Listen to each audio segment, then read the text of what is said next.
fellow human beings, Power Gamer here, and recently I decided to become a college student. It's not an easy life, but it does have its perks. No rent, free food, no debt, and best of all, I get to play Mario Kart 64 anytime I want. Mario Kart 64, the true beginning of the Mario Kart series. While Super Mario Kart may have been the first Mario Kart game, Mario Kart 64 was the first real Mario Kart game, in that it was the first one a decent amount of people started to actually care about, and the first one people who didn't grow up with it can actually play. The game began development in 1995 under the title of Super Mario Kart R, because that letter was just popular with racing games at the time. It was developed for the N64 alongside the console's other big giants like Super Mario 64 and The Legend of Zelda: Ocarina of Time. It was originally going to be a launch title for the system, but it was delayed a bit due to focus being put on the other two games. The game was first shown off at the Shoshinkai Software Exhibition in 1995, and the prototype actually varied quite a bit from the final game. Most notably, it featured the feather item from the previous game and had Kamek from Yoshi's Island as a playable character. While the tracks were fully rendered in 3D, doing that for the character sprites would have been too much for the N64 to handle, so they opted for pre-rendered sprites, much like the ones that were used in Donkey Kong Country. Unfortunately, they ended up having to remake most of them due to losing the originals on a hard drive crash. The game was released on December 14th, 1996 in Japan, February 10th, 1997 in North America, June 13th, 1997 in the UK for some reason, and then the rest of Europe on June 24th. I don't know why UK got it first. Reception for the game was fairly positive upon release, about as much as the first Mario Kart, and it sold like hotcakes, becoming the second best-selling game on the N64 with a whopping 9 million copies sold. Nowadays, people who grew up with this game swear it's one of the best Mario Kart games, like every other game in the series, but others say it hasn't aged the best. If you saw my review of Super Mario Kart, you know I wasn't exactly a fan of it.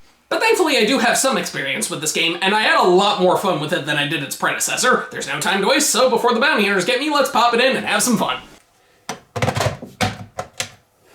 After this 3D logo that's clearly not showing off, we're greeted by a wonderful message from the plumber himself. Welcome to Mario Kart. Much like before, we can hop into the Grand Prix, and hey, all 3 difficulties are unlocked right from the get-go this time. That's nice. Once again, we have 8 characters to select from, but we have some improvements to the roster. Donkey Kong Jr. has been properly replaced with the real Donkey Kong this time, and instead of Koopa Troopa, we have Wario. That one doesn't make too much of a difference for me. I have no strong feelings towards either. Clearly, the graphics have been improved since the game is able to do actual 3D instead of pseudo 3D. Although it's worth noting that the characters are actually 2D sprites, but they did a pretty good job of at least making them look 3-dimensional, except when they're spinning around. Best of all, there's no giant map taking up half of the screen. I knew they could do it, and once again, this game has some awesome music. Almost every track has its own unique song, and they perfectly convey the feeling of each one. The game follows the same formula as before, racing around the track and using items to score first place. But thankfully, we have some major quality of life improvements. The tracks themselves are longer, but you only loop around them 3 times instead of 5. There's still 4 cups, but they have 4 tracks instead of 5, which sounds like a bad thing, but it makes it much easier to go through them all. And best of all, almost every track is a completely original design, which is amazing because if I had to go through another Bowser Castle, I was gonna explode. The main single-player option is the Grand Prix again, but it works a little differently from before. Once again, the 4 cups are Mushroom, Flower, Star, and Special, but like I just said, they have 4 tracks each, so there's 16 total courses in the game. Unlike Super Mario Kart, though, you don't have to unlock the Special Cup. It's available right from the start. In fact, everything in the game is available right from the start. The last game made you beat all the courses to unlock more of them and a higher difficulty, but here you're just handed everything right off the bat. This is a bit of a double-edged sword, since on the one hand, you don't have to do something you don't want to do just so you and your friends can have fun in multiplayer, but on the other hand, this makes the single-player content kinda lacking, since there's not much of a reason to play it. You're just racing, and that's about it. Either way, the Grand Prix for this game is nowhere near as annoying as previously. Mostly. For starters, the control is significantly better than before. Basic turning in this game actually doesn't make you feel like you're steering a tank or truck. Thank God. The drifting is still kinda awkward though, and it can lead to you getting turned around, which is weird. But it's at least possible to make most of the turns in this game without crashing into anything, so I'll take it. And hey, you accelerate with the A button this time, and use items with the Z button, which is a much less awkward control scheme. Plus, the game introduces the ability to get a speed boost at the start of the race if you begin driving right before the go light starts. But if you do it too early, you burn out and can't move for a few seconds. Instead of running over panels, you get items from driving into these boxes. For the actual items, we have banana peels, red shells, green shells, mushrooms, the star, and the lightning making a return, and they work the same as previously. Only now the mushroom actually gives you an indication of your speed boost, so you're less likely to go flying to your doom, which makes it much more useful. The only power-ups to not come back are the coins and the feather, which is totally fine with me. For new items, the boo from the last game's battle mode can now be used in races, which again lets you steal players' items and turns you invisible. There's the fake item box, which can be confused for a regular one, but really it's just another roadblock that you have to look out for. We have some new variations on previous items, like the triple shells, which give you 3 of them, and the super banana, which gives you 5 of them. The triple mushrooms, which give you 3 speed boosts, and the gold mushroom gives you an unlimited amount of them within a certain amount of time. And of course, the most infamous one of all, the blue shell, or spiny shell, whatever you want to call it. This thing will head straight for whoever's in first place and harm anyone who stands in its path. It leads to many lost races, but it's honestly not that good in this game since it can be interrupted if you shoot it into a wall. Both it and the red shell go forward for a few feet and then lock onto your target, so you want to make sure there's some space when you use them. Besides, you normally get the blue shell when you're further behind, so it really only benefits whoever's in second or third. But I'm sure you're wondering if they fixed Super Mario Kart's biggest flaw, the cheating computer players. And the answer to that is yes and no.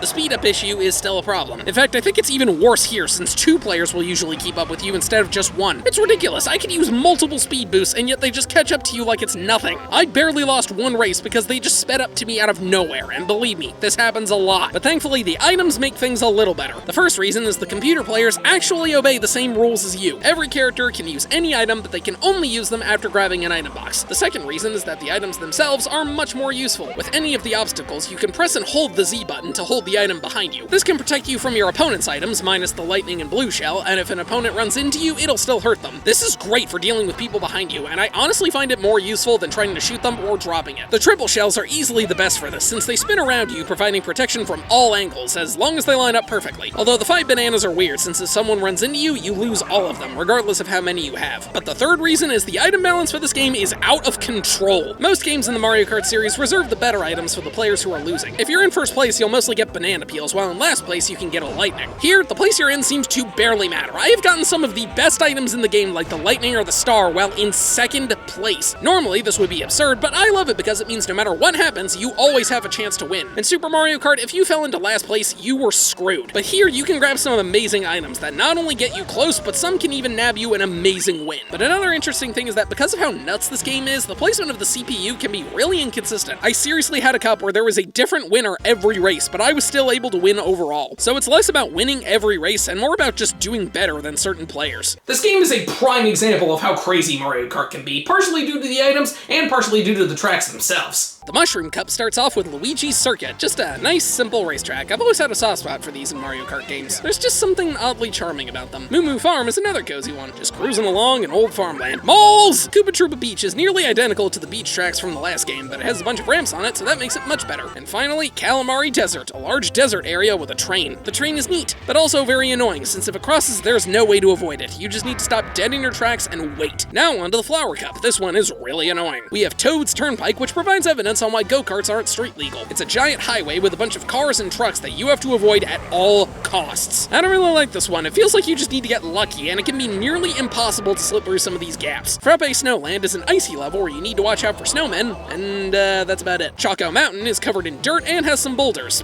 Kind of a throwaway track, if you ask me. And finally, Mario Raceway. This looks nearly identical to Luigi's Circuit, but it does have a giant pipe tunnel. Well, that sure warrants its existence. The Star Cup has Wario Stadium. I don't really like this one. It's visually bland and goes on a bit longer than most of the other tracks. Sherbet Land. We literally just had an ice level. Do we really need another one? Instead of snowmen, we have penguins. They are incredibly annoying and have cost me many races. When I eventually review Super Mario 64, remind me to kill the baby penguin. Royal Raceway is a pretty fun one. It takes place outside Peach's castle and has these large speed boosts. Only issue is this one turn near the end that I, for the life of me, cannot make. It's like they took all of the sharp turns from the last game and condensed them into this one moment. The cup ends with a new take on Bowser's Castle.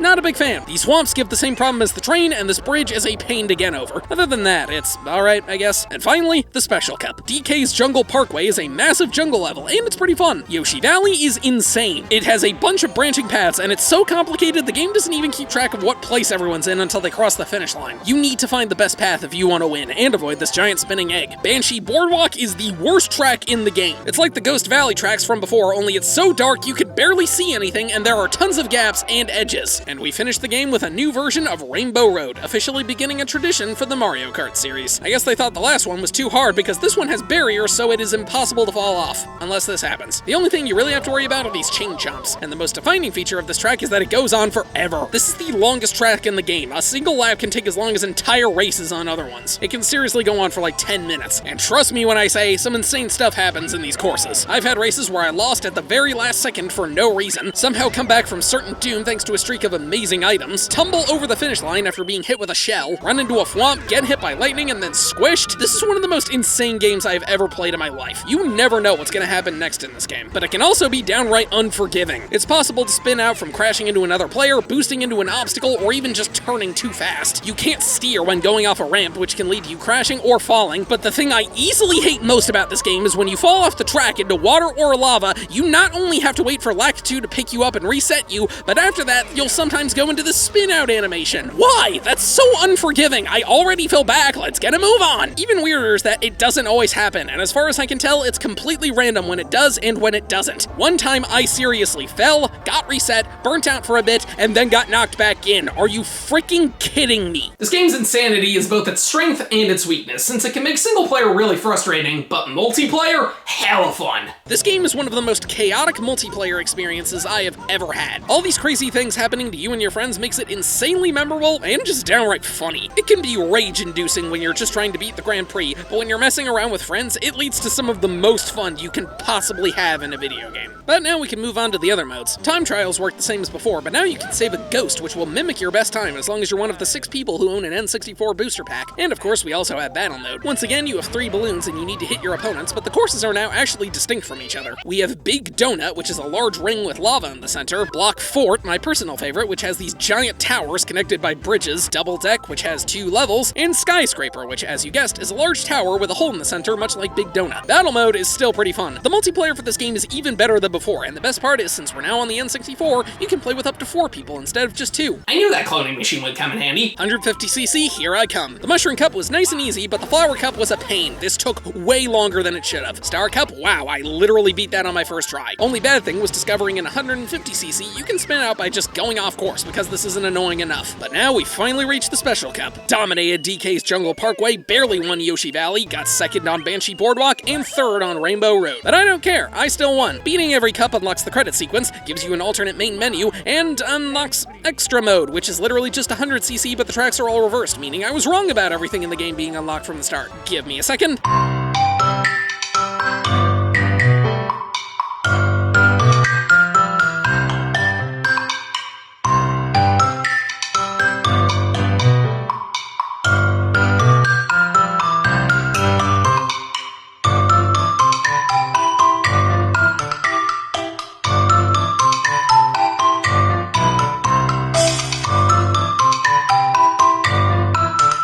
And now we're done.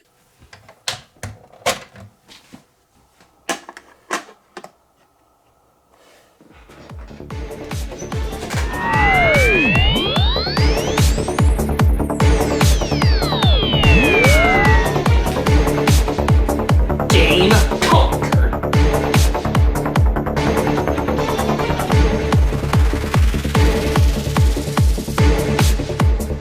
Mario Kart 64 is a bit of a mixed bag. In single player, it can be really annoying, but in multiplayer, it is an absolute blast. If you're looking to go through the Grand Prix and beat every cup, I don't know if I can fully recommend it, but if you just want to mess around with friends, it is a must play. I just wish somebody told me I didn't need to enroll in college in order to play it, because now I'm in an immense amount of debt. Luckily, a Craigslist ad will help me pay that off. Some guy said he needed 3 people for an experiment, so I sent the clones over to him. They should be fine. Wait a minute, why are we actually doing this?